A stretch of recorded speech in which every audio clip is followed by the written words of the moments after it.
નમસ્કાર મિત્રો, આજે મહાશિવરાત્રીનું સુંદર મજાનું પર્વ છે અને આ સુંદર મજાના પર્વ નિમિત્તે હું લોકગાયક મહેન્દ્રસિંહ બારડ આપની સમક્ષ ભગવાન ભોળિયાનાથની સ્તુતિ રજૂ કરું છું। ભગવાન ભોળિયાનાથને ભોળિયો એટલા માટે કહેવામાં આવે છે કારણ કે જેમણે હળાહળ વિષ ધર્યું છે સાહેબ। એ વિષ સમગ્ર સૃષ્ટિને નાશ કરનારું હતું અને આ વિષ કોઈ ધરનારું કોઈ પેદા નથી થયું સૃષ્ટિમાં અને એ ભગવાન ભોળિયાનાથે હળાહળ વિષ ધર્યું હતું અને સમગ્ર સૃષ્ટિનો બચાવ કર્યો હતો।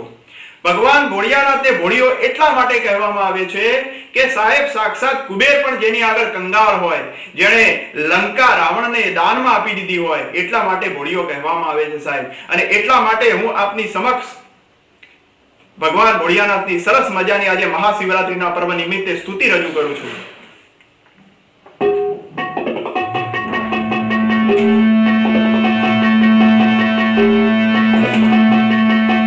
આ